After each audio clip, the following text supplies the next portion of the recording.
Est-ce que tout le monde entend bien? Ouais, cool. On voulait vous présenter nos excuses pour le retard. On a eu un petit souci avec les micros. Du coup, on doit avoir quelque chose comme 1 heure de retard. Voilà.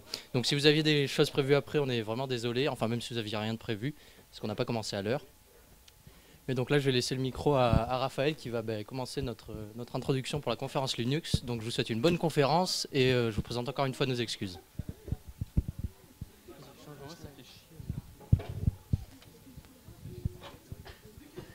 Donc on va commencer par un petit lexique pour mettre tout le monde sur de bonnes bases. Donc tout d'abord, qu'est-ce qu'un operating system? Ça va être l'interface homme-machine, basiquement. C'est composé principalement de 2 briques. Le kernel, qui va être le cœur d'un OS, qui va gérer le hardware. Pour ceux qui ne savent pas, le hardware, c'est le matériel. Et ensuite, il y a l'userland, donc c'est la partie de l'OS qui va interagir avec l'utilisateur. Souvent, enfin la plupart du temps, un OS intègre une GUI, donc une interface graphique, et on utilise également la Command Line Interface, donc ligne de commande. On parlera aussi un peu plus tard dans la conférence de distribution. Donc pour vulgariser, c'est des versions de Linux. C'est en fait des versions, c'est-à-dire des ensembles de paquets basés sur un kernel Linux et des paquets GNU, donc on va voir un peu plus tard ce que c'est. Et donc selon les paquets qui sont importés avec votre système, ça va faire une distribution différente. Donc Linux, qu'est-ce que c'est? Contrairement à l'abus de langage que tout le monde fait, ce n'est pas un système d'exploitation, c'est juste un kernel. Ça a été développé vers la fin des années 80 par Linus Torvald. Et donc c'est, comme je l'ai dit précédemment, la partie qui va interagir avec le matériel. Le vrai OS, c'est GNU Linux. Et c'est donc un assemblage de 2 projets. Le projet Linux dont je viens de vous parler et le projet GNU qui a été créé à peu près à la même époque par Richard Stallman dans le but de créer un système d'exploitation libre. Qu'est-ce que le libre? Le libre, c'est tout simplement une idée qui est de fournir à l'utilisateur 3 libertés. La liberté d'utilisation, utiliser le système et le logiciel comme on le veut, pouvoir modifier ce système et pouvoir redistribuer ce système à volonté et partager les modifications effectuées. Donc Linux, c'est indispensable en SP. Donc, je ne sais pas s'il y a des subs parmi vous, mais sachez qu'en SP, vous utiliserez Linux. Jusqu'à l'année dernière, c'était Ubuntu. Cette année, je crois que ça va être Arch qui va être mis sur vos racks, après le readum de lundi. Donc après, Linux est basé sur la philosophie Unix. Ça veut dire, tout simplement, keep it simple. C'est assez différent de Windows, parce que avec Windows, c'est un gros bordel.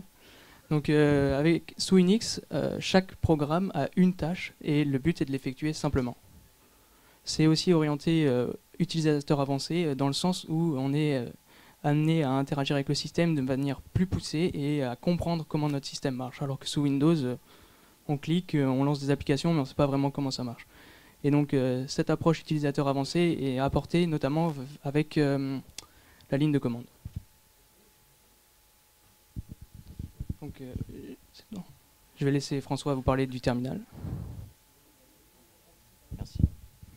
Alors, pour commencer, petite définition générale. Enfin, de manière commune, ce qu'on va appeler un terminal, ce que dans l'esprit des gens on appelle un terminal, ça va juste être la console qu'on utilise, donc la console dans laquelle on rentre des commandes et qui nous répond et qui exécute ces commandes. En réalité, le terminal, ça va être, on va pouvoir le décomposer en 2 choses. Le premier, le shell, à proprement parler, donc c'est ce qui va exécuter nos commandes vraiment, et l'émulateur de terminal. Vas-y, switch. Qu'est-ce que c'est un terminal? Alors, c'est pas une blague, là j'ai mis un terminal d'aéroport, je crois, mais c'est parce que c'est exactement le principe d'un terminal. Donc, première image, un terminal d'aéroport, donc c'est des gens qui rentrent et qui sortent, qui vont prendre l'avion ou qui reviennent. Donc c'est vraiment un flux de personnes qui va rentrer et ressortir. Vas-y. Deuxième image, donc le terminal, celui des années 80, celui qu'on connaît vraiment sous le nom de terminal.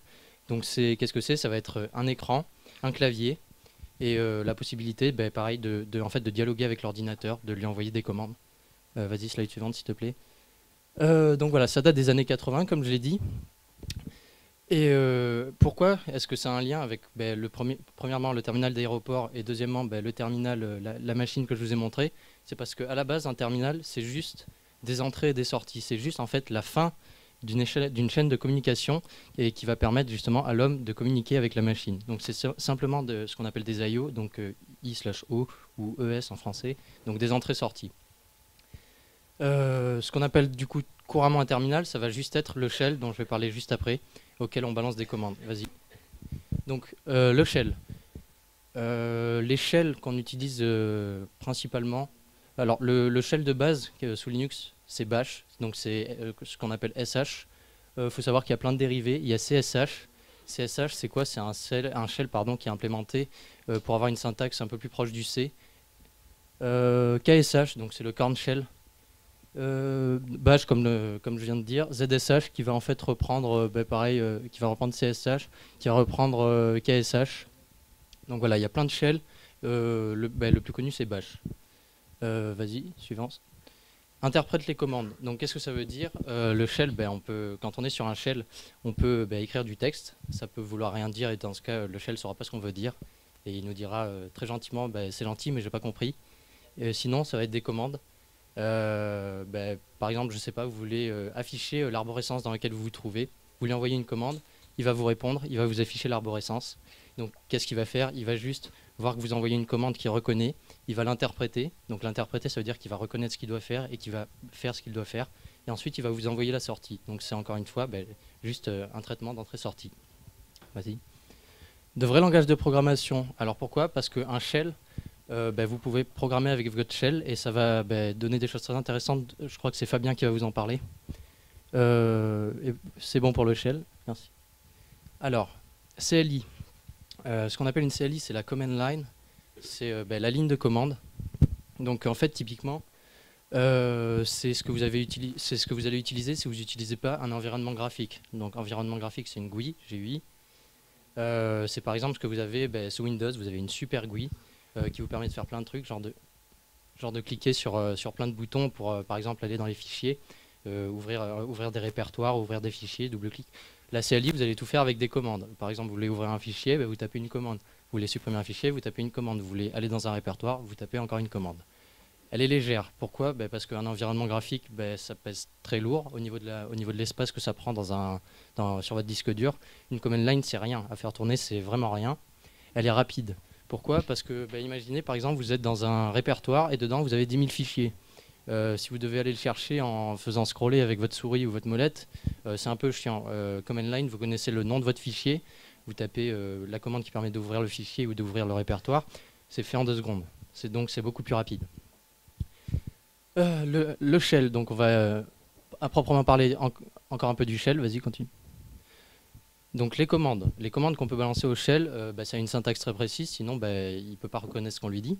Donc vous allez basiquement taper la commande, je vais me décaler un peu, taper la commande, et si vous voulez par exemple lui mettre des arguments, vous allez mettre un petit tiret et les options qui vont derrière ou les paramètres. Par exemple, il y a une commande par exemple qui s'appelle ls et qui va par exemple lister ce que vous avez dans le répertoire dans lequel vous êtes.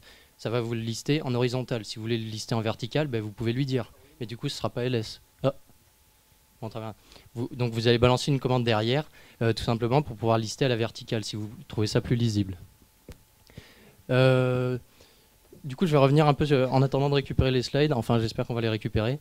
Je vais revenir un peu sur la notion de terminal. Quoi? D'accord, ok, très bien. Donc le terminal, maintenant, sous Linux, ça va être en fait, comme j'ai dit tout à l'heure, l'émulateur plus le shell. Donc en fait, ça va être ce qu'on va appeler un wrapper, c'est-à-dire que ça va faire tourner le shell et par-dessus, ça va vous rajouter plein de petites options, plein de petites features qui vont permettre un peu d'améliorer votre expérience. Quoi d'autre pour meubler? Qu'est-ce que je peux vous dire d'autre? Je vais réfléchir. Attends, donne-moi ça 2 secondes. Ok, super. Bon, du coup, je vais vous parler un peu des commandes du shell pour faire passer le temps. Donc, je vous ai parlé de ls, par exemple. Ls, ça va permettre... Ah, super. Voilà, donc les fameuses commandes. Donc, je vous ai parlé de ls. Ls, c'est pour lister vos fichiers. D'accord. PWD, c'est l'abréviation de Print Working Directory. Donc, ça va être tout simplement afficher le répertoire courant, donc ce dont je vous parlais tout à l'heure. Vous aurez Tree, ça va être afficher l'arborescence du système. Donc c'est le truc assez kikou qui va afficher plein de fichiers avec des genres de traits entre chaque. Genre ça fait un peu hacker, si vous l'avez jamais fait, amusez-vous. CD. CD, ça va être pour changer de répertoire. Change directory. Donc, je suis devant. Désolé, je suis un peu gros. Donc voilà, pour changer de directory.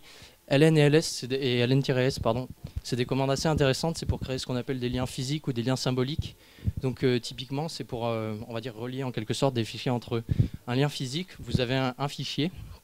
Et par exemple, vous voulez pouvoir y accéder à partir d'un autre endroit. Donc vous allez utiliser la commande ln. Et en fait, ça va rajouter ce qu'on pourrait appeler comme une autre entrée pour votre fichier. C'est-à-dire que, imaginez, vous avez un deuxième fichier qui apparaît, mais en fait, c'est exactement le même. Et du coup, si vous supprimez le premier, en fait, vous gardez il existe encore et vous pouvez y rentrer à partir du deuxième fichier qu'on a créé. ln-s, c'est le même principe. Enfin, ça se rapproche du principe des pointeurs. C'est-à-dire que vous allez faire pointer un genre de deuxième fichier vers votre premier fichier. Donc pareil, vous pourriez y accéder pareil, mais par contre, si vous supprimez le premier, ça pointera vers plus rien du tout et vous ne pourrez plus y accéder. Donc, pour les commandes basiques du shell et tout ça, c'est fini. Donc maintenant, il y a Thomas qui va vous parler de commandes un petit peu plus avancées. Rediriger des flux et tout ça, c'est rigolo. Merci. Alors non, un flux, ça se mange pas. Par contre, qu'est-ce que c'est? Pour reprendre l'analogie, notre aéroport, c'est marrant, il y a plein de gens, ils se déplacent et tout, mais vous êtes généralement paumé dans un aéroport. Pour vous rediriger, vous avez, je sais pas, des escalators, des panneaux. Nous, on a la même chose. Donc, on va faire des redirections. Donc, la première, ça va être le chevron. Donc, vous avez un super chevron, il est là, et on vous dit, par exemple, ouais, je voudrais savoir stocker quelque chose dans un fichier. Par exemple, le résultat de ma commande ls à tel moment. Tu vas faire ls, et la sortie de ton ls, tu vas la rediriger avec un chevron simple. Du coup, tu vas la rediriger où? C'est bizarre. Ton panneau, il était une flèche et tu as un nom. Là, c'est pareil. La syntaxe de ta commande, ça va être ta commande, ta direction et où tu le rediriges. Du coup, ça peut être un fichier, par exemple, c'est cool. Tu vas l'appeler lol.txt. Et quand tu vas regarder dans ton fichier ensuite, tout ce que tu vois normalement à la sortie de ton ls, tu l'auras dans ton fichier. Pareil, dans le même style, vous avez l'opérateur de redirection interne. Donc, oh là, j'ai oublié un petit truc, mais c'est pas très grave. Il y a 3 grands flux de redirection dans Linux. stder pour les erreurs, stdin pour les inputs et stdout pour les outputs normales. Donc, on va reprendre tous ces flux, vous pouvez les rediriger. On va le refaire. Ce chevron va rediriger uniquement les sorties standards de stdout vers le fichier ou la sortie que vous voulez utiliser. Celui-ci va rediriger ce que vous voulez vers la sortie, vers l'entrée standard stdin de votre binaire. Si vous voulez utiliser cat, qui est une commande qui sert à ouvrir un fichier et lire ce qu'il y a à l'intérieur, vous pouvez faire cat directement à votre fichier ou cat et rediriger l'entrée d'un fichier. Si vous ne comprenez pas très bien maintenant, venez au TP, c'est cool, vous comprendrez. Vous avez le même double chevron qui a la même utilité que le chevron simple, mais à la différence près qu'au lieu de créer un fichier à chaque fois avec la nouvelle redirection, il va accoler à la suite du fichier toutes les nouvelles informations qui va rentrer. C'est-à-dire, si vous avez un programme qui vous sort des logs de l'utilisateur qui s'est connecté à telle heure, et que vous voulez savoir, je sais pas, gros exemple, vous avez un serveur Minecraft et il est ouvert au public, mauvaise idée. Vous voulez savoir qui se connecte quand, qui fait quoi et qui a cassé ma maison. Avec ça, c'est génial, vous allez avoir des logs. Et à telle heure, Jean-Michel s'est connecté et c'est lui qui a cassé ma maison. Vous ouvrez votre fichier et vous pouvez lui taper dessus après. Le chevron avec un petit 2 devant. C'est pour rediriger le deuxième, ce qu'on peut appeler la deuxième sortie standard, c'est-à-dire stder. Parce que si vous utilisez les chevrons simples, vous allez rediriger seulement stdout, qui est l'entrée la sortie normale. Donc toutes les erreurs passeront à la trappe. Donc si votre serveur Minecraft il plante, qui vous sort une erreur can keep up, the server is overloaded, on la connaît, vous ne l'aurez pas dans votre log et c'est dommage. Alors que le 2 va spécifier de rediriger aussi les erreurs. Le pipe.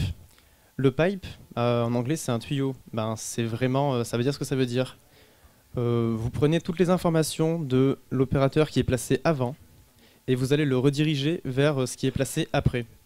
Donc, pareil, suite à cette conférence, on va vous pipe vers les salles machines.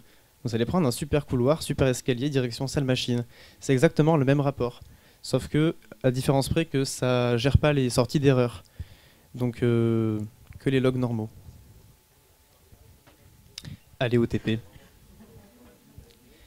Donc vous êtes dans votre command line et c'est marrant, c'est noir, il y a des trucs qui s'affichent et vous êtes un peu perdu. Ben, il y a des commandes pour vous aider. Si vous cherchez un fichier, que vous connaissez son nom, ou vous connaissez quelque chose qui est à l'intérieur de ce fichier, ben, vous avez la commande find.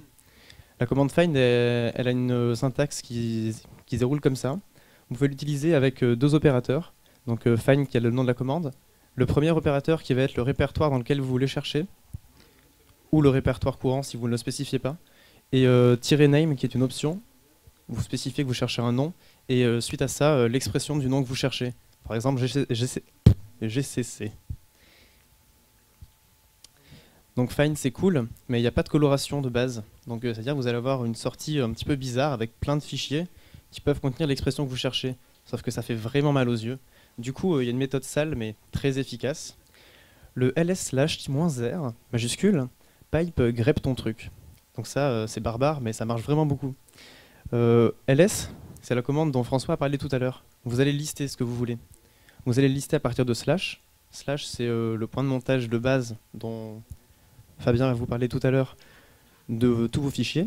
-r, c'est pour le récursif, c'est-à-dire que vous allez chercher dans le premier dossier, puis dans le sous-dossier et le sous-dossier du sous-dossier. Donc partout. Et cette sortie ls, vous allez la passer à votre grep. Grep, c'est un utilitaire qui permet de faire de la recherche dans du texte. Et vous allez lui dire, dans tout ce que ls va me sortir, je veux que tu me montres mon truc. Et grep, il est malin, il va vous le mettre en rouge. Du coup, c'est beaucoup plus facile à voir. Donc je vous en ai parlé tout à l'heure, cat. Cat, c'est l'utilitaire qui va vous permettre de regarder qu'est-ce qu'il y a dans un fichier.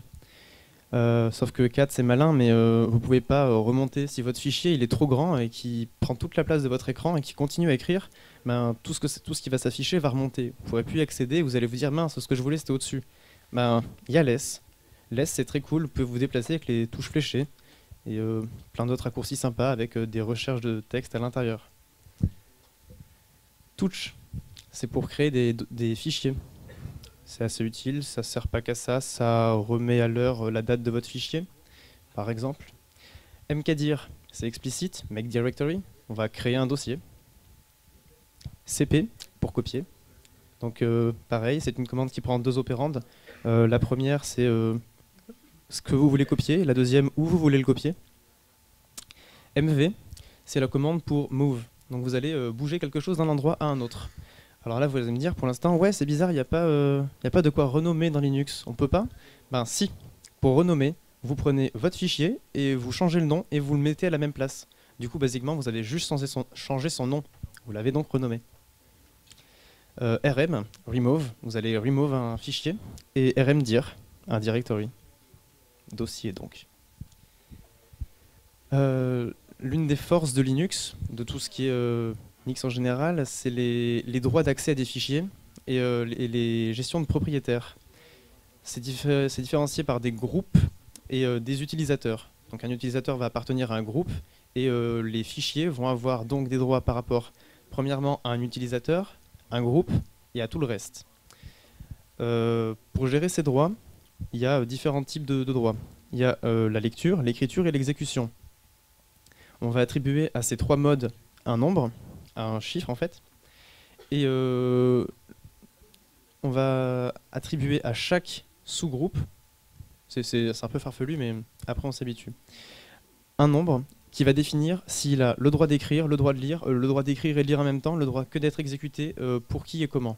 Du coup, pour gérer ça, on a des droits qui vont se mettre comme ça. Donc le maximum des droits, ça va être 7. Donc 7, ça veut dire lecture, écriture, exécution. Et la première unité va dire j'ai le droit de faire tout ce que je veux pour l'utilisateur courant, donc celui à qui appartient le fichier. La deuxième unité, c'est pour son groupe. Donc tous les autres utilisateurs de mon groupe, ils ont le droit de faire ça avec ce fichier. Et la dernière unité, c'est les autres utilisateurs du système, ben, ils peuvent faire ça. Donc généralement, là, tout le monde peut faire tout ce qu'il veut avec ce fichier. Donc c'est pas sûr du tout. Surtout si vous êtes sur un serveur où il y a plein de gens. Donc généralement, vous mettez tout le droit pour vous. Vous mettez les droits en lecture et exécution pour les autres utilisateurs. Ça doit faire du 6. Et vous mettez juste read. Donc lecture, ça doit faire du... Exécution? Ok. Juste exécution pour les autres. Ça fait du 4 ou un truc du genre. Du 1. Vous avez vu, j'ai révisé. Bien. Alors, pour gérer ça, ça a l'air un peu barbare. On a des commandes super cool. Change own. C'est pareil, ça se comprend. On va changer l'utilisateur. Donc là, c'est une syntaxe un peu bizarre. On va dire change own, et puis on va lui dire ok, je veux changer, je veux lui dire que maintenant, ça va appartenir à tel utilisateur, tel groupe, et ensuite, je lui donne le fichier duquel je veux changer les droits. Change mode, c'est pareil, enfin quasiment pareil. Je veux dire change mode en ce mode-là. Donc le mode, c'est les droits d'accès au fichier de tel fichier. Et du coup, si je fais change mode ça, un fichier, tout le monde peut y accéder. Le root. Secours. Le super utilisateur. Donc c'est lui qui va avoir tous les droits sur votre système. Généralement, vous ne l'utiliserez pas. C'est-à-dire, il existe, il est là, mais vous créerez un second utilisateur avec des moindres droits pour éviter de casser votre système, basiquement, ou que quelqu'un passe derrière vous et le fasse à votre place. Quand vous utilisez su, le super utilisateur, le root, su ou sudo, il y a des dangers, parce qu'il n'y a pas de garde-fou. Si vous faites une bêtise, vous l'avez faite, et c'est trop tard. Donc il faut réfléchir. Et je vais laisser la parole à Fabien pour la doc. Et ouais, c'est bien beau tout ce qu'il nous a montré, il y a plein de commandes, mais on aimerait bien avoir un peu de documentation, parce qu'on ne se rappelle pas toujours de toutes les options, et puis le nom des commandes, en vrai, ils ne sont pas toujours explicites, donc des fois on oublie ce que ça fait. Alors, d'abord, on va commencer par man. Alors man, c'est quoi? C'est un héritage d'Unix. C'est la doc de référence Linux, ça a été créé en 71 par Denis Ritchie et Ken Boletta. Bon, c'était pas tout à fait le même, mais c'était la première version. La syntaxe, c'est juste, vous rentrez man et le nom de la commande, et puis c'est bon en fait. Il y a deux options très intéressantes que vous pouvez formuler avec d'autres commandes, genre what is. Vous avez une description en 5 lignes, et c'est clair. L'équivalent c'est man -f le nom de la commande, mais on s'en fout. Vous avez aussi à propos, qui est un lien symbolique normalement vers what is, il me semble, qui donne les pages liées. Il y en a qui l'utilisent, en vrai moi je l'utilise pas. Alors man, c'est organisé en chapitres. Pour préciser un chapitre, il suffit juste de taper man, le numéro du chapitre et le nom de la commande. Par exemple, pour printf, vous avez 1. Alors, chaque chapitre a un thème différent. Par exemple, 1, c'est pour l'utilisateur. Là, dans le cas de printf, man 3 printf, c'est pour coder en C, c'est printf en C. Et le troisième, man 3o printf, c'est la heap standard au camel, d'où le O. Donc c'est printf en camel. Alors, on peut aussi afficher tous les chapitres. Man, moi, printf, dans le cas de printf. Vous avez juste, pour close un chapitre et puis en réouvrir un derrière, enfin réouvrir le prochain, vous faites Q, entrée, et ça réouvre le prochain. Alors, il y a aussi GNU Info, qui est une alternative GNU intéressante, mais en vrai, personne l'utilise, enfin je crois. Genre vraiment pas grand monde l'utilise. Man est quand même beaucoup plus utilisé. Vous avez aussi souvent dans les commandes Unix l'option "-help". On a tendance à penser, alors ça donne un court résumé de la commande, on a tendance à penser aussi que "-h" c'est souvent de l'aide. Alors ouais, de temps en temps c'est de l'aide, mais de temps en temps c'est aussi "-h" pour human, et en fait c'est juste un truc lisible par un humain. Par exemple, si vous faites un DF pour avoir ce qu'il y a de libre dans votre partition, enfin dans votre disque dur, vous aurez le résultat en nombre de blocs et pas en octets. Et c'est un peu embêtant parce que on lit rarement le nombre de blocs. Alors, sinon aussi en doc, y a Google. Google c'est bien, ça marche bien. En site cool, il y a Ubuntu-fr. J'aime pas Ubuntu, mais la doc est cool. Le wiki Archinux, c'est une bible, vraiment. Et bon, bah, Stack Overflow, tout le monde connaît, j'imagine. Bon, bah, je vais vous passer le micro à Raphaël pour les paquets. Donc vous avez déjà un peu entendu parler de paquets jusqu'ici et vous vous demandez peut-être ce que c'est. Donc basiquement c'est une archive qui contient des fichiers. Donc ces fichiers, qu'est-ce que c'est? Ce sont donc les fichiers qui constituent un logiciel. Parfois il faut plusieurs paquets pour faire un logiciel, parfois un paquet suffit. Et parfois aussi ces fichiers constituent une bibliothèque. Ces paquets sont installables via un gestionnaire de paquets dont je vous parlerai juste après. Et c'est un moyen de simplifier l'installation d'un programme. Le gestionnaire de paquets va gérer tous les paquets de votre système. C'est grâce à lui que vous allez les installer, les mettre à jour et les supprimer. Donc voilà, c'est les trois fonctions dont je viens de vous parler. Également, mettre à jour le système.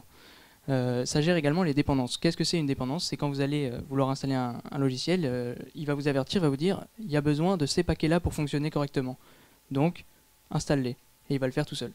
Il y a aussi des conseils. Donc il va vous dire, t'es pas obligé, mais si tu installes ça, c'est plus drôle et ça marchera mieux. Et donc tu peux le faire aussi. Pour installer un paquet, donc là j'ai pris l'exemple de apt, qui est le gestionnaire de paquets d'Ubuntu et de Debian. Parce que c'était celui qui était installé sur les racks jusqu'à maintenant et parce que Ubuntu est la distribution la plus grand public. Bon, c'est pas forcément la mieux, après c'est une question de point de vue. Mais globalement, ça marche à peu près pareil pour tous les gestionnaires de paquets. Donc il y a plusieurs commandes, apt-get install et le nom du paquet, apt-get remove pour supprimer le paquet, apt-get update pour mettre à jour la base de données des repos sur lesquels sont stockés les paquets, donc tout simplement les serveurs. Et vous pouvez mettre à jour votre système avec apt-get upgrade. Et si vous voulez mettre à niveau votre système, c'est apt-get dist upgrade. Bon, elle n'est pas marquée là, désolé pour cet oubli. Ensuite, si vous voulez chercher un paquet, c'est apt-cache, search et expression. Pourquoi expression? Parce que c'est pas forcément le nom du paquet, mais ça peut être une petite expression qui est contenue dans le nom du paquet. Par exemple, editor, et ça va vous sortir tous les paquets qui ont editor dans le nom. Donc après, à vous d'aller voir avec man apt-get et man apt-cache. Maintenant, je vais passer la main à Fabien pour les environnements. Bon, bah, c'est bien beau tout ça, mais on aurait bien envie de savoir qu'est-ce qu'on a pour l'utilisateur, enfin l'environnement utilisateur, qu'est-ce qu'on a à notre disposition. Bah déjà, en fait, il y a un truc qui s'appelle les variables d'environnement. On a dit que le SH, c'était grosso modo un langage de programmation, enfin c'en est un. Donc il y a des sortes de variables globales, des variables d'environnement. On peut y accéder, ça nous permet majoritairement de faire de la config. Alors, la première passe, j'imagine qu'il y en a qui en ont déjà entendu parler, c'est juste pour store tous les fichiers exécutables. Donc c'est le pass des directories des exécutables. Home, c'est le répertoire de l'utilisateur. PWD, c'est le répertoire courant, celui en cours. Lang, c'est la locale. Donc souvent UTF-8, anglais, français, enfin voilà. Term, c'est le terminal, donc Xterm, URXVT, etc. Enfin, suivant ce que vous utilisez. Editor, Vim ou Emacs. Bon, j'imagine. Bon, certains utilisent Nano, j'imagine. Alors, sous Unix et sous Linux, tout est fichier. C'est-à-dire que votre clé USB, elle est fichier. Votre keyboard, c'est aussi un fichier. Et tous les fichiers ont forcément une adresse depuis une racine. Il n'y a qu'une racine sous Linux. Donc c'est slash. À la racine, il y a quelques répertoires assez fondamentaux. Alors, le premier, slash boot, vous avez tout ce qui est nécessaire pour le boot, entre autres le kernel, c'est important quand même. Slash dev, vous avez les devices, donc tout ce qui est partition, les clés USB, donc voilà, keyboard, enfin tout un tas de bordel de devices. Home, c'est tous les répertoires utilisateurs. ETC, c'est de la config. MNT, c'est un point de montage, alors temporaire, a priori. Bin, SBin, c'est des binaires. Suivant, enfin, SBin, c'est plus orienté système. Lib, c'est pour les lib, c'est explicite. USR, c'est des ressources Unix. Corwin, on a besoin de toi. Et le dernier, ouais, c'est TMP. Le dernier, c'est TMP, c'est tout ce qui est temporaire.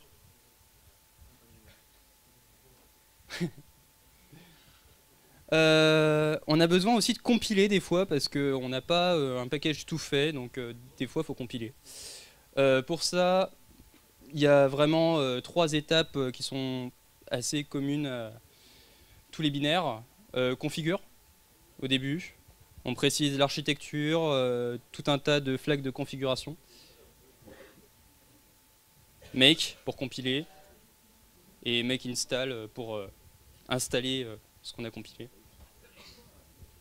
Et je vais passer la main à celui qui fait les GUI, c'est-à-dire Thomas. Coucou. Alors les GUI, on en a parlé au début, c'est Graphical User Interface. C'est cool, parce que c'est un choix de notre part. C'est-à-dire, si vous voulez pas en utiliser, c'est votre choix. Et si vous voulez en utiliser, c'est votre choix. Lequel vous utilisez, c'est votre choix. Bref, c'est l'utilisateur qui décide. Même si, si vous installez une distrib, elle va vous proposer une GUI de base. Par exemple, je sais que pour Debian, de base, c'est GNOME. Vous avez accès à d'autres, il y en a plein de tête, Cinnamon, et plein d'autres. Alors, vous avez Windows versus Tails. Ben, c'est pas Windows Vista, Windows XP, non, non, c'est les Windows Manager. C'est-à-dire, un Windows Manager, c'est basiquement ce que vous avez sous Windows.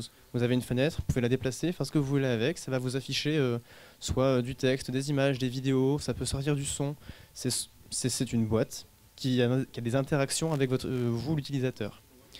Les Tails, c'est le même principe, des boîtes, des interactions, du son, des vidéos, du texte, mais c'est disposé sur l'écran de façon automatique, c'est-à-dire votre GUI va vous dire « Ouais, ben en fait, ce serait bien que ce soit mis là et là ». Si vous ouvrez Internet pour la doc et Vim pour faire votre code, eh ben, ça va être pile poil séparé en deux, vous n'aurez pas à vous casser la tête pour le mettre, c'est juste super cool. Vous décidez à un moment d'ouvrir une 3e fenêtre, il va vous dire « Ok, je peux faire de la place ici ». Et c'est juste super cool. Une super citation de Saruta, ici présent. KDE, c'est bien pour ceux qui aiment KDE. Comprenez ce que vous voulez. Donc, quelques Windows Manager. Il me semble que de base, vous avez sur votre rack OpenBox. Ouais. Et j'en ai mis un deuxième juste parce que le nom me plaisait. Voilà. Muffin. Et les Tail Manager, il y en a un que j'utilise particulièrement, c'est i3, qui est très facile de configuration parce que c'est du texte facile à lire, parce que c'est écrit soit en anglais, soit en français, enfin bref, vous n'avez pas à compiler quoi que ce soit pour configurer, c'est textuel, vous dites ok, je veux que quand j'appuie sur ces 2 touches là, il se passe ça, et ben c'est exactement ce que vous allez écrire, j'appuie sur ces 2 touches, il se passe ça. Et c'est très très bien documenté vu que c'est un Tail Manager qui est utilisé avec Arch, donc le wiki Arch Linux, c'est votre bible. Il y en a un autre, c'est Xmonade. C'est pareil, graphiquement, tous les Tail Managers vont se ressembler. C'est juste du côté configuration et après c'est selon votre goût que vous allez les utiliser, mais c'est la même. Graphiquement, ce sera pareil. Xmonade, c'est le même principe, donc, sauf que les configurations sont en Haskell. Il faut déjà aimer le Haskell. Il y a des gens qui font ça, mais je sais pas comment ils font. Awesome, c'est vraiment le vrai nom du Tail Manager, et ça ressemble exactement à la même chose. Donc ça, c'est un Tail Manager. Vous avez en haut une barre de statut. Vous avez ici HTOP, ce sera votre gestionnaire de tâches. Donc ici, bon, pour ceux qui ont la chance d'être au premier rang, vous pouvez voir l'utilisation de vos processeurs. Ce monsieur a au moins 6 cœurs, c'est cool. Les processus que vous avez en cours, comme quoi on peut avoir de la couleur. Là, vous avez une page de man, on vous en a parlé, ça ressemble à ça. C'est très flou, mais pas trop le choix. Et là, vous avez Vim, donc votre code. Et on peut mettre des fonds d'écran, c'est cool. Là, vous le voyez même pas du tout, mais il y a plusieurs onglets dans cette fenêtre. C'est-à-dire que vous pouvez en pin plusieurs pour rentabiliser l'espace. Et on ne le voit pas non plus, mais il y a plusieurs Windows, enfin au Workspace. Vous faites Windows 1, 2, 3 et vous vous déplacez. Et ça rafraîchit entièrement toute votre page. C'est comme ceux qui utilisent, je sais pas, vous avez ça sur Windows, non? Quelque chose qui prend votre écran, qui le recule, qui fait un cube en 3D et qui tourne pour avoir la face de l'écran que vous voulez. Ben c'est pareil. Hein, ouais, mais Windows 10, ça pue, bref. C'est sorti tout seul. Hein. Bref. On va passer aux distributions. Donc, Debian, depuis 1993. Debra et Yann. Yann et Debra. Mari et femme, ils ont créé une distrib. Voilà. Comme quoi, il y a aussi des femmes dans l'info, oui. SPI, Software in the Public Interest. Il faut savoir que Debian, c'est géré par une association à but non lucratif, donc comme n'importe quelle, comme une asso. Ils se sont dit, ok, on veut une distrib basée sur les principes du libre. Donc tous les piliers du libre dont Raphaël a parlé en début de conférence, c'est-à-dire on veut que ce soit redistribuable, modifiable et utilisable à souhait. On m'a pas soufflé. Et donc Debian est basé sur ces principes. Donc GNOME. GNOME c'est la GUI de base, enfin pas de base, par défaut, qui est livrée avec Debian. Et Debian, c'est ou pas. Pourquoi ou pas? Il faut savoir que Debian, c'est réputé pour être super stable et installé sur la plupart des web serveurs ou tous les serveurs que vous pouvez trouver parce que il se concentre sur les paquets qui sont anciens et qui sont eux stables. Parce que oui, votre distribution, c'est un ensemble de paquets, on l'a dit au début, qui sont autour du noyau GNU Linux. Donc tous les paquets qui sont anciens, ils ont été testés plusieurs fois, même des milliards de fois, et du coup ils sont vraiment très très stables. Donc si vous vous basez sur ces paquets, votre distrib elle est super, mais il y aura des trucs qui ne marcheront pas. Par exemple, si vous voulez la dernière version d'un logiciel, je sais pas, VLC qui lit les .mkv avec le dernier codec, vous l'aurez peut-être pas. Ou GCC pour faire du C++, vous pourrez pas. Donc il y a 4 branches dans Linux, dans Debian. La première ce sera stable. Et dans Stable, il va y en avoir 3, Main, Non-Free et Contrib. Comment ça, Linux, c'est pas gratuit hein? Non, en fait, Non-Free, c'est juste parce que les paquets que vous voulez, qui se trouvent là-dedans, ils sont pas libres. C'est-à-dire qu'il y a un mec qui a dit non, moi je veux pas que ce soit libre, soit j'ai pas envie que les gens puissent faire ce qu'ils veulent avec, du coup voilà. Et donc tous les paquets de ce type-là seront dans ce répertoire. Et tous les autres, enfin non, les mains sont très libres, et les contrib, c'est un cas particulier, c'est-à-dire tous les paquets qui sont libres, mais qui ont besoin d'une dépendance d'un paquet non-free, eh ben, ils seront là-dedans. C'est-à-dire, j'ai pas d'exemple en tête, mais il y en a. Donc ensuite, il y a testing, pareil, avec les 3 sous-répertoires à l'intérieur, donc c'est stable, mais pas trop, c'est la phase de test. Et après, il y a unstable, là aussi c'est explicite, c'est pas stable du tout, c'est les bêtas si vous voulez. Et voilà. Je passe la petite parole à mon ami. Donc je vais vous parler d'Ubuntu. Je sais que c'est assez controversé, il y a plein de gens qui n'aiment pas Ubuntu. Moi j'ai découvert Linux avec Ubuntu et personnellement j'ai rien contre cette distro. Tout d'abord, Ubuntu c'est un nom et c'est une philosophie. Donc le mot Ubuntu c'est un mot sud-africain. Vous pouvez trouver sur internet un interview de Nelson Mandela qui en parle. Donc ça veut dire Humanity Toward Others et the belief in a universal bond of sharing that connects all humanity. En gros, Ubuntu c'est basé sur le partage.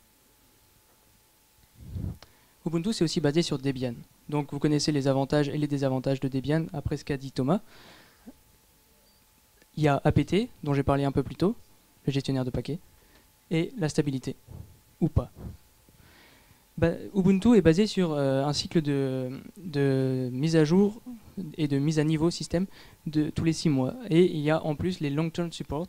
Donc ce sont des versions qui paraissent tous les 2 ans et qui sont maintenues beaucoup plus longtemps que les autres versions. Les versions normales, c'est maintenu 2 ans et la long-term support est maintenue 4 ans.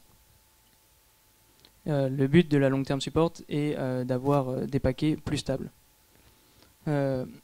Ubuntu a maintenant son propre environnement de bureau et c'est ce qui est le plus critiqué puisqu'avant ça utilisait GNOME mais ils ont changé, ils utilisent maintenant Unity basé sur GNOME.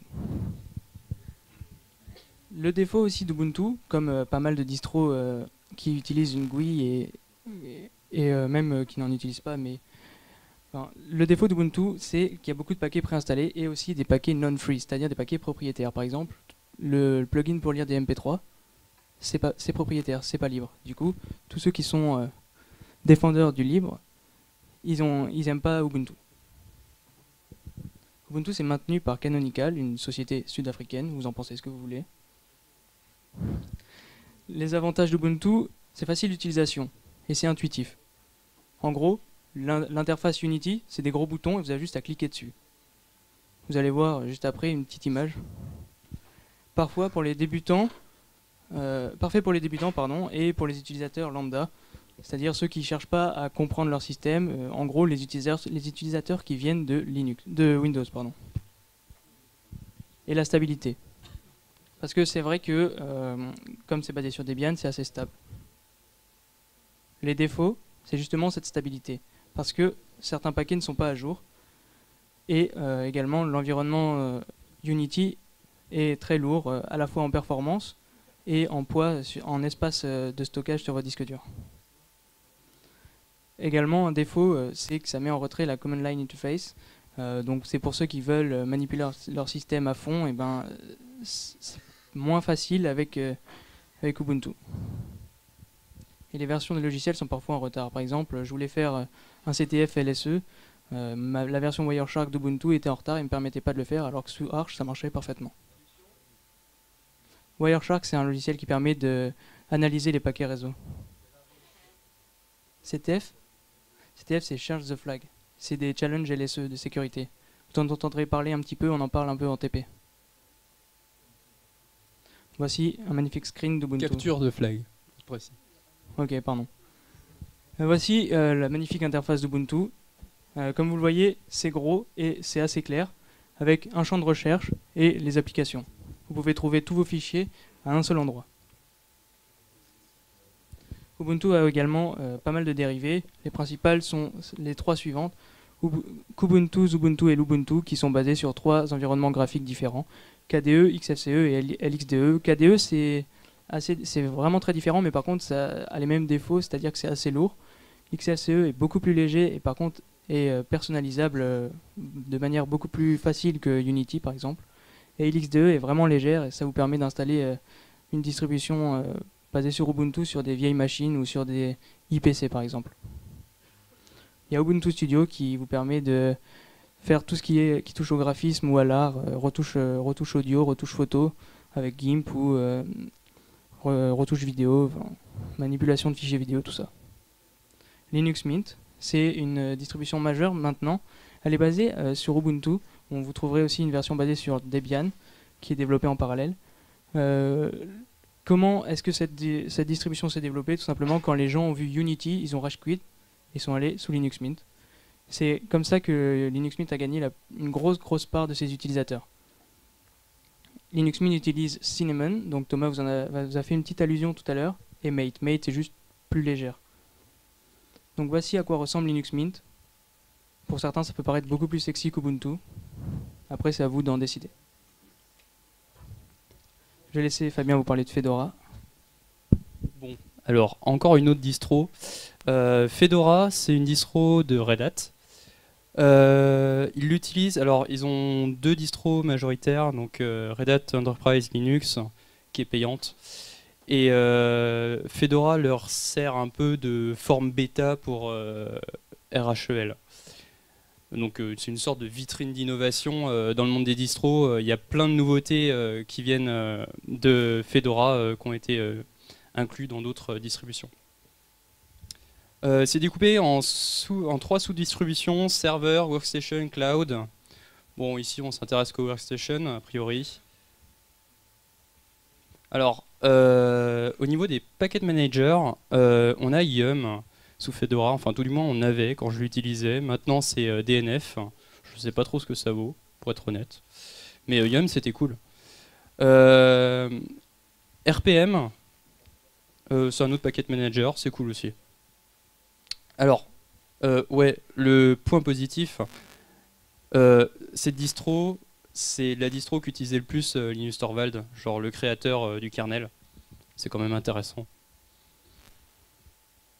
Voilà, un petit bonhomme, un petit Tux, Fedora. Et je vous laisse pour Arch Linux, la meilleure distro, à mon avis. Alors, alors normalement, c'est la distro que vous avez sur votre rack cette année, si ce qu'on nous a dit c'est vrai. Donc bah, vous saurez lundi, après le redump. Kiss, qu'est-ce que c'est? Bah, c'est une philosophie. Je crois que c'est Raph qui vous en a touché deux mots au début. C'est Keep it simple, stupid. Donc qu'est-ce que ça veut dire? Ça veut dire que c'est fait pour être simple. Par exemple, pour prendre un exemple contraire, vous avez Ubuntu, où vous avez un tas de choses dessus quand vous l'installez. Genre vous avez vraiment énormément de paquets d'installer, des choses qui sont vraiment déjà toutes faites. Et enfin, c'est génial parce que ça vous mâche le travail. Mais là, du coup, c'est pas du tout le cas. C'est super simple. Vous arrivez, votre système, vous avez l'impression qu'il est tout nu, qu'il est déshabillé. Et c'est cool du coup. Ça fait un système léger et personnalisable. Deuxième point. DIY, c'est donc philosophie de débrouillard. Pourquoi? C'est do it yourself. Donc ça veut dire que vous dites, qu'est-ce que vous dites? Vous dites, ouais, par exemple, je vais mettre ma clé USB dans mon PC pour regarder mon tout nouveau film que j'ai téléchargé légalement sur Internet. Et ben, vous mettez votre clé dans l'ordinateur et vous n'arrivez pas à trouver où est-ce qu'elle est. Ben, c'est parce qu'il faut la monter. Sinon, vous n'allez pas pouvoir récupérer les fichiers dessus. Et ça, il faut le faire tout seul. Bon, c'est vrai sur d'autres distributions aussi, mais là, c'est vraiment un exemple typique. Donc c'est juste pour dire que vous avez envie de faire quelque chose, vous allez le faire tout seul. Le système, il va pas le faire pour vous. Il y aura vraiment pas grand-chose de préfet pour que vous puissiez faire ce que vous voulez. Il faudra que, si on peut dire, mettre les mains dans le cambouis et le faire soi-même. Rolling release. Donc c'est parce que on a parlé de Debian qui peut être super stable. Ben là, c'est super pas stable. Bon, en exagérant un peu parce qu'en fait, c'est juste que vous faites des mises à jour tous les jours, et ben tous les jours ça va changer des choses sur votre système. C'est un système que vous pourrez tenir à jour vraiment très régulièrement et qui aura toujours des petites nouveautés à vous apporter. C'est ce qui fait aussi on va dire la force d'Arch Linux, c'est que ça va pas vous faire des énormes mises à jour qui vont faire que tout votre système il va se casser la gueule parce que vous comprenez plus comment ça marche. Ça va être juste des petites features, des petits patchs, des petites corrections. Il faut savoir que la plupart des updates, ça va être en fait des corrections, genre de bugs ou des trucs comme ça, ou des improves. Alors ça, c'est la citation de celui qui a créé Arch Linux, donc c'est Jude Vinet, enfin je sais pas si on prononce comme ça. Arch Linux is what you make it. Donc ça veut vraiment dire que c'est ce que je vous ai dit au tout début, c'est personnalisable. Enfin, étant donné que le système il est très simple, vous en faites ce que vous voulez. Vous voulez mettre une GUI dessus, allez-y, faites-le. C'est dommage, mais faites-le. Vous le faites si vous voulez. Enfin, ça, encore une fois, c'est vrai sur d'autres systèmes, mais là, c'est vraiment, on va dire, l'exemple typique. C'est-à-dire que vous allez prendre votre système, vous allez vraiment mettre les paquets dont vous avez besoin, faire un truc qui est vraiment, qui correspond vraiment à ce que vous avez besoin de faire sur votre distribution. Et là, c'est le drame, parce que du coup, c'est comment dire, on est un peu abandonné, on doit tout faire tout seul et du coup ça arrive à plein de gens, enfin moi y compris, et plein d'autres personnes y comprises, de faire des conneries. On se dit ouais je vais faire ça, ça va être cool et puis ah merde j'ai tout effacé, bon tant pis. Petite photo, je sais pas si vous arriverez à lire, je l'ai trouvée rigolote notamment parce que ça m'a fait penser à un truc qui est arrivé dans notre groupe quand on a commencé à installer Arch, je vous raconterai après. Parce que la personne elle est là en fait, du coup c'est rigolo. Bref, en gros ça dit que Bob l'éponge il dit j'ai installé Arch et ça m'a pris seulement 8 jours pour réussir à me connecter au Wi-Fi. Du coup c'est cool. Bref, et en fait ça illustre assez bien, c'est-à-dire que en fait il y a des choses qui peuvent paraître super simples et en fait vous vous rendez compte que vous n'arrivez pas à le faire juste parce que vous savez pas comment ça marche derrière et au final c'est tout con. Mais si vous savez pas, vous savez pas et puis vous galérez. Et en fait, la petite histoire, c'était Raph, par exemple, il avait eu un problème de mise à jour avec le Wi-Fi. Et du coup, il n'arrivait pas à le choper. Et puis au final, il a trouvé la solution, enfin, je crois. La vraie raison pourquoi j'avais pas le Wi-Fi, c'est que quand je mettais à jour le kernel Linux, le module Wi-Fi se désinstallait. Sauf qu'en trifouillant, j'ai appuyé un peu partout, j'ai changé pas mal de choses, j'ai réinstallé le module, donc théoriquement, il est à nouveau dans le kernel. Sauf que j'avais appuyé sur mode avion. Voilà.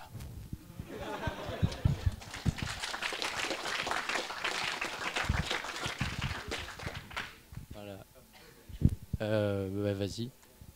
Suivant. Ok. Encore quelques mots vite fait sur Arch. Pacman, qu'est-ce que c'est? Voilà. Alors Pacman, qu'est-ce que c'est? Ça va être votre gestionnaire de paquets préféré avec lequel vous allez pouvoir installer plein de petits gadgets sur votre système.